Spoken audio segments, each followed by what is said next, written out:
How to start selling digital products for free using PayHip. Step 1. Go to this link. You will land up on this website.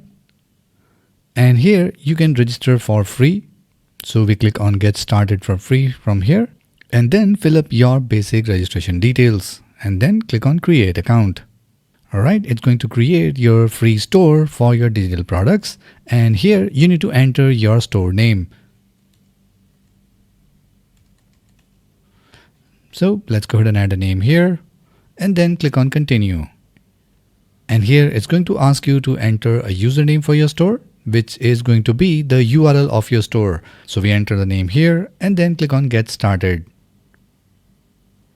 Alright, so you are ready to start selling your digital products for free of cost.